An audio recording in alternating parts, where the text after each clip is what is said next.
All right, so we'll go ahead and get started. Thank you so much for being here today. I am truly honored and grateful to be able to share these skills and this knowledge that's been so helpful for me personally, and I'm just excited to share it with you today. I'm going to tell you a bit about the overview and then we'll jump right in. So, my intention for today is to give you some knowledge and information about the resilient zone. So, the community resiliency model, which has the resilient zone.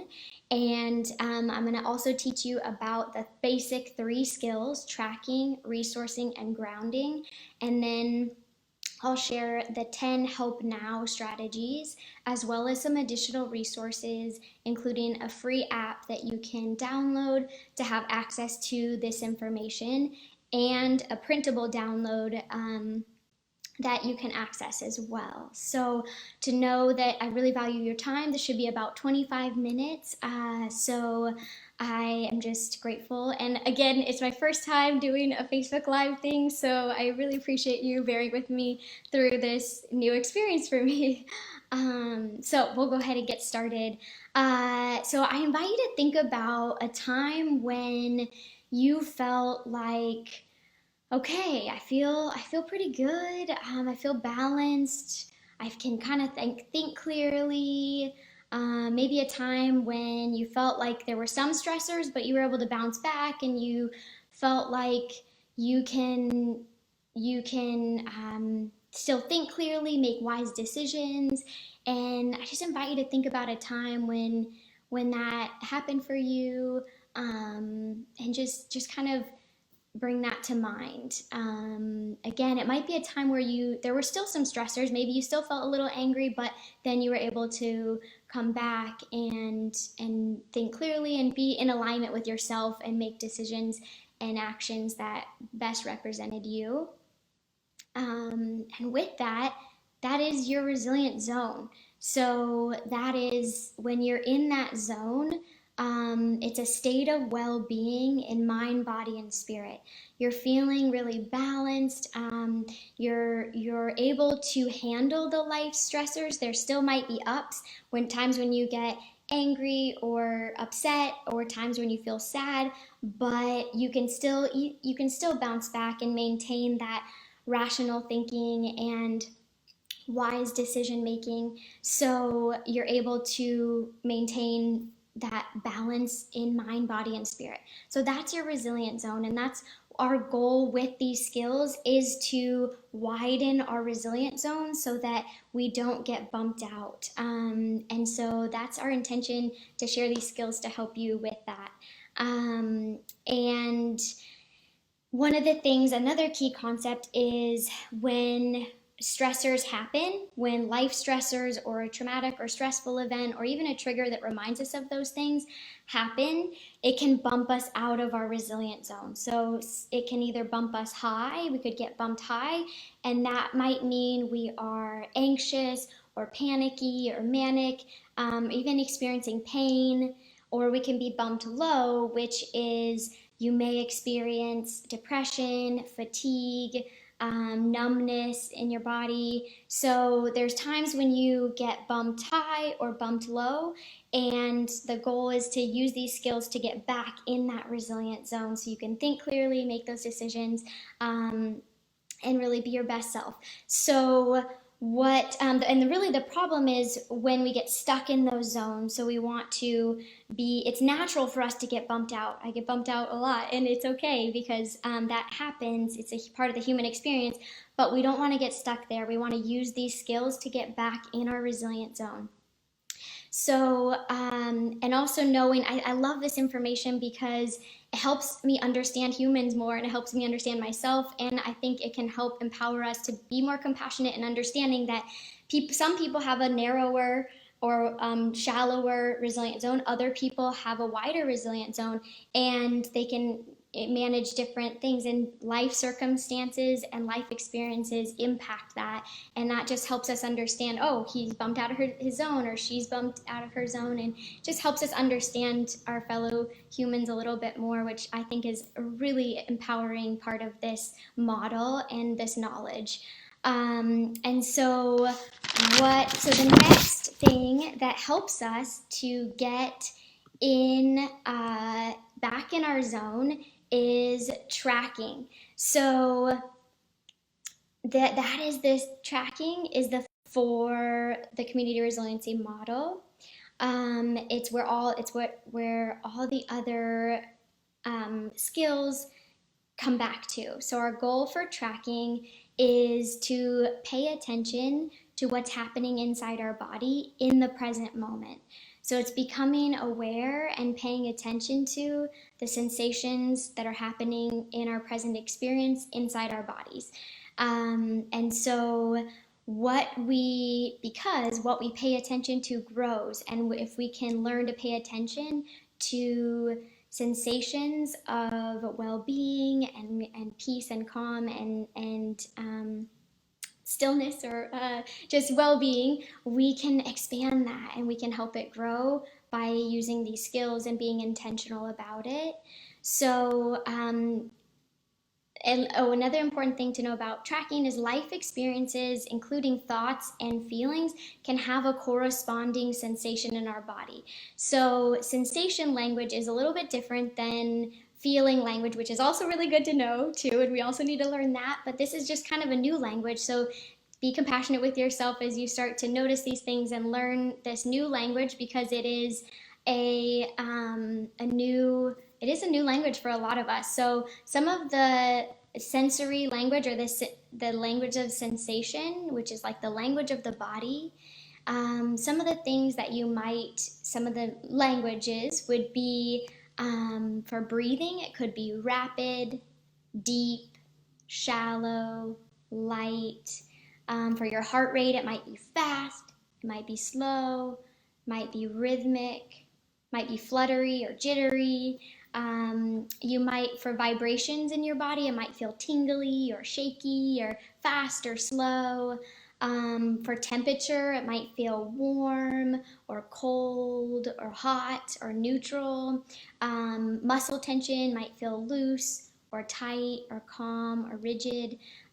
So just being able to identify, those are just a few of the languages of sensation that we can begin to notice as we learn these skills and learn the importance of tracking, which again is the foundation of getting our nervous system regulated and getting back into our resilient zone, which is the goal, where we can think clearly and be our best selves.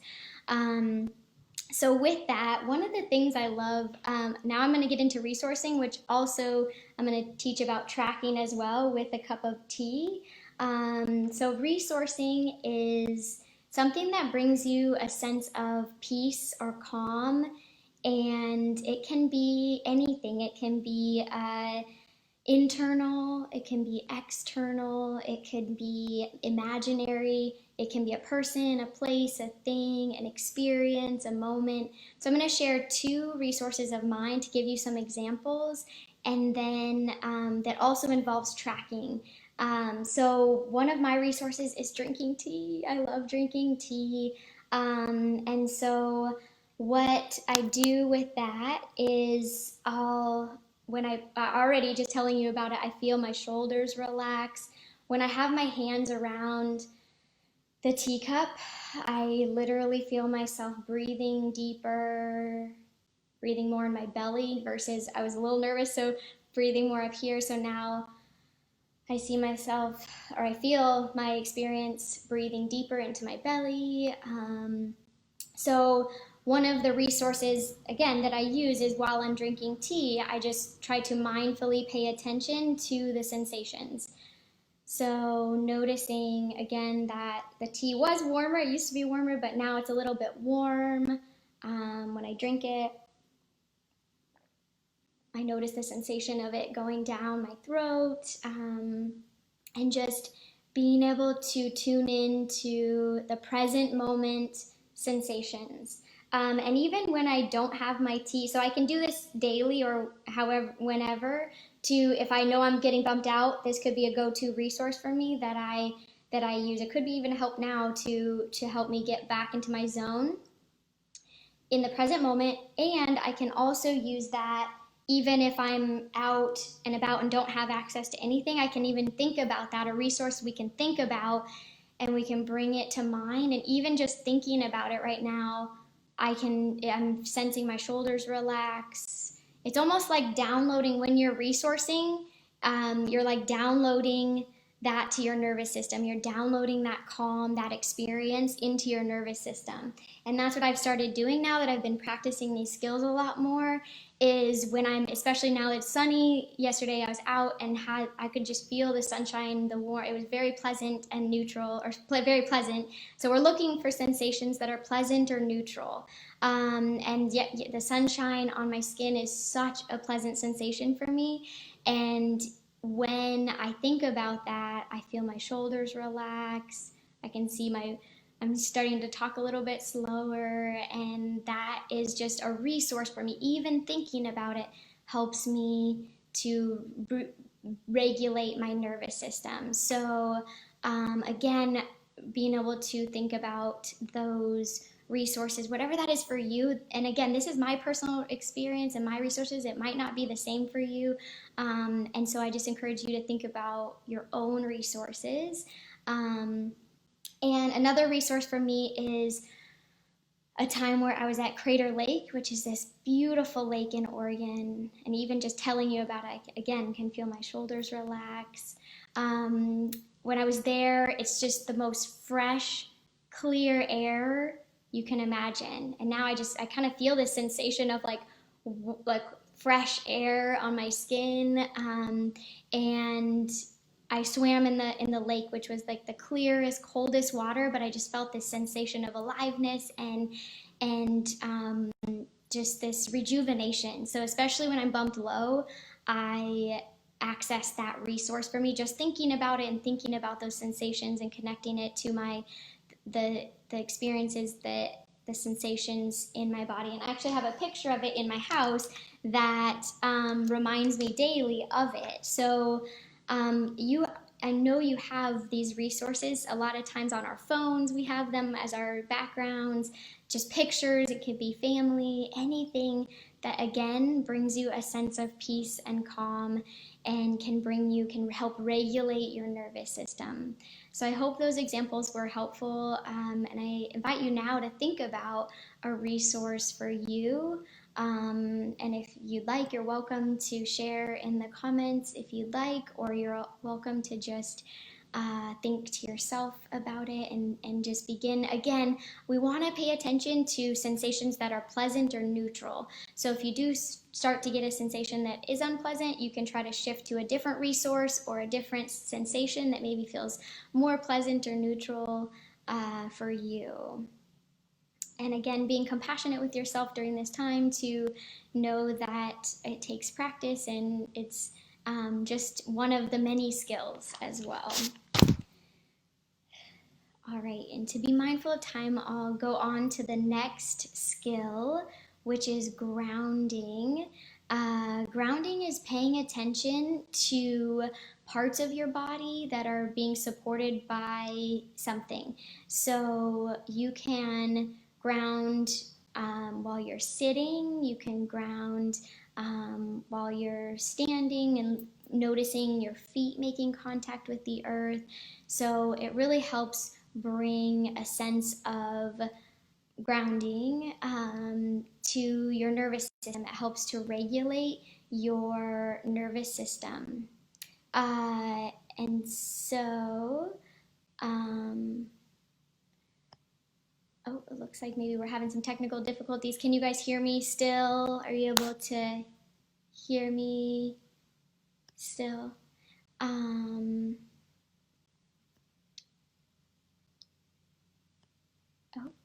darn.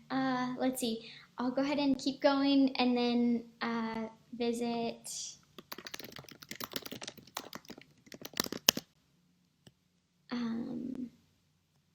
Hopefully that you guys can still hear me. Paying attention to sensations that are making contact with a supportive surface. So also oh, darn it.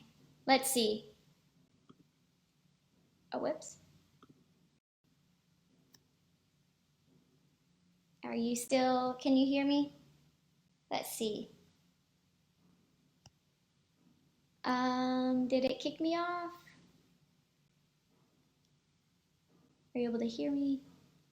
Okay, is it back on? Again, this is my first live experience, so we'll see about this.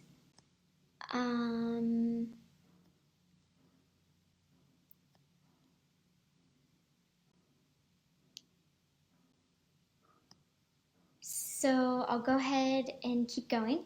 Oh, good. Okay, thank you. Perfect. So grounding.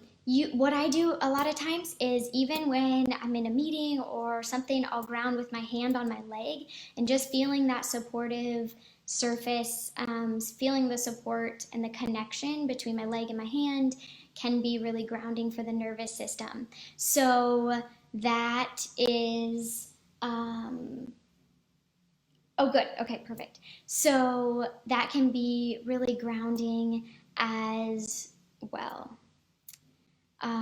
And so that leads me to, whoa, time's flying. That leads me to the Help Now strategies, which Elaine Miller Karras has a fantastic,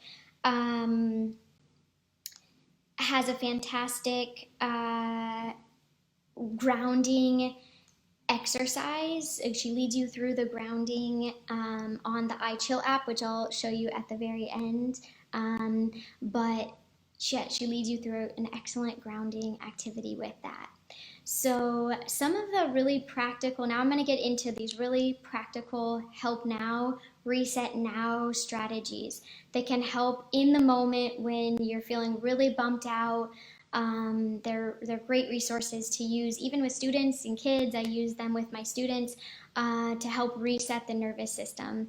And again, figure out which ones work for you and see which ones speak to you the most.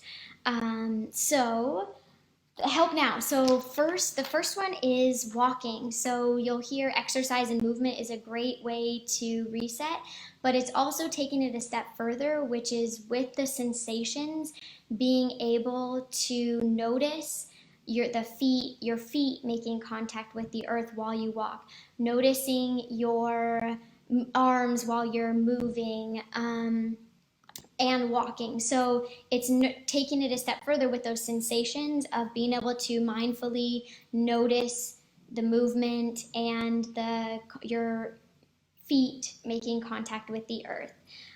Pushing against a wall. So I have a few images here, if you can see that. This is one. To push against the wall is what you want to do is you want to engage your main muscles, your hamstrings, your biceps. You want to really push against the wall and engage and mindfully bring your awareness to those engaging muscles, and that it can help reset the nervous system. So you can either push against the wall or lean against the wall, but that can be a great rapid reset or reset now, help now strategy.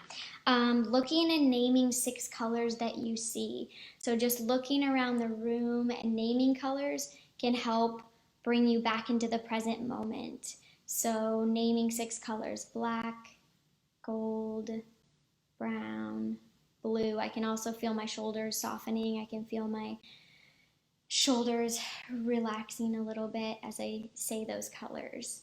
So that's another one, an instant when you start to feel yourself getting bumped either high or low, you can name 6 colors in the room. Counting backwards from 20 while walking. I love this one. Again, works really well with students or kids. So 20, 19, 18, 17, 16. It just helps that rhythm for the brain and helps you feel more regulated. So again, that's counting backwards from 20.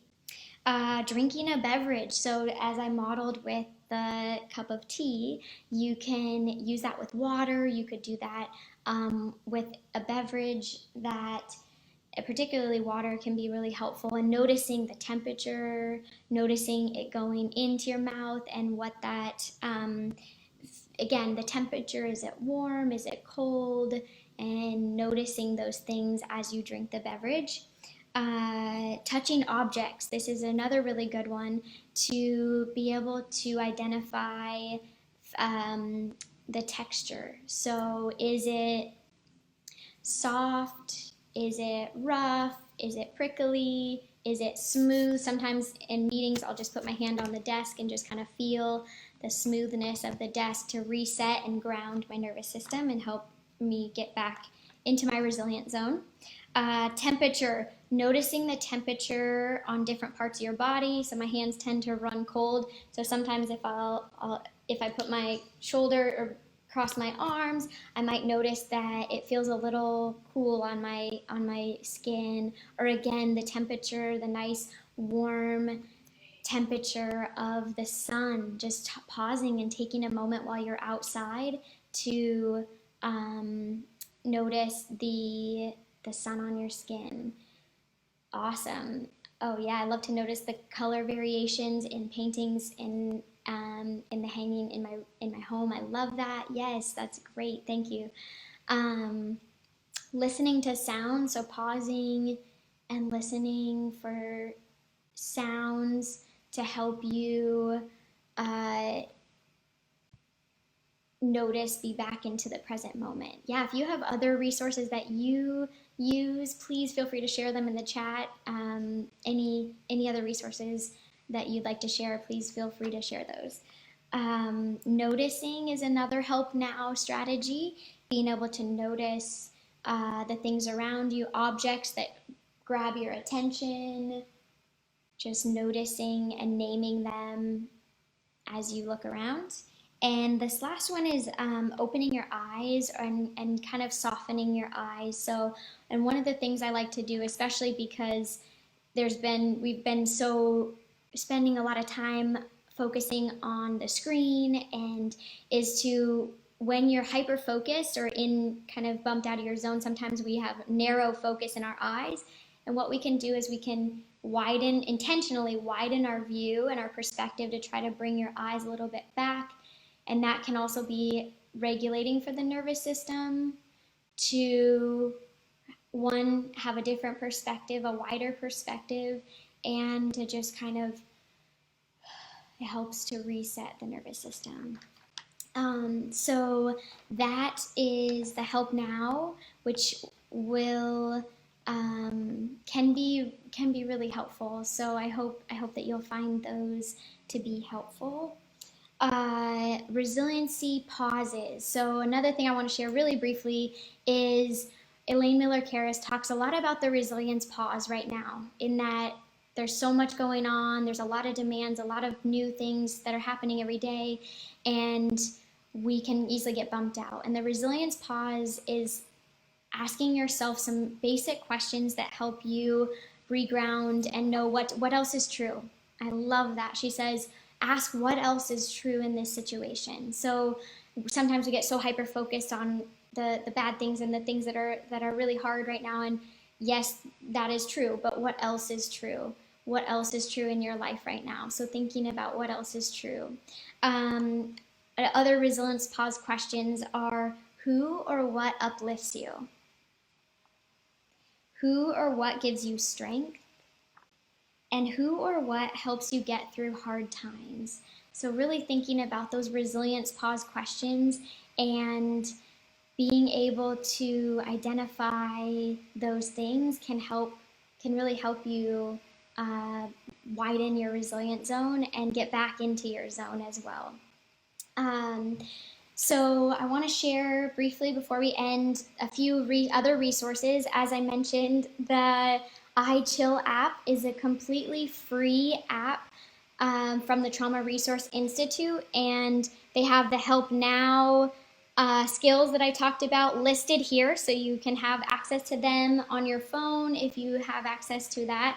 It has iChill overview. I love it. Also has these resilience images. So it has the resilient zone, and it has a tracking where you can track your progress or your resilient zone as well. Jay is an amazing resource with the Resiliency Task Force. Nevin Boyd is another fantastic resource as well. I know that Jay is going to post some links on this video to give you access. The Resiliency Task Force has also a place where you can download the basic three, the ones I showed you today: tracking, resourcing, and grounding. And Help Now, that you can download, and that is at nhcbouncesback.org. And again, that Resiliency Task Force is a great resource. The website ACES Connection is a wonderful resource as well. I also asked Javane if she could help post the full webinar of the community resiliency model if you feel inspired and you want to learn more. She just posted, thank you so much for posting a webinar that is about an hour long, but you can come back to it if you want, that will talk about more extensively about the model. So there's that. And then I am personally very passionate about this and about social and emotional learning for students. So if you are interested, I have a social emotional blog that helps with some regulation skills as well. And that's Teaching from the Heart to the Heart, and she's going to post that as well.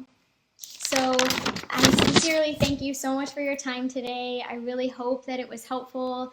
And I just really ask that you take care of yourselves. And this is a time where self-care matters so much, and being in your resilient zone matters so, so, so much. So please spend the time taking the time for self-care, whatever that is for you, and practice that self-care. So may you be safe, may you be peaceful, may you be kind to yourself, and may you live with ease and well-being. And thank you so much again, and have a wonderful rest of your day. Thank you.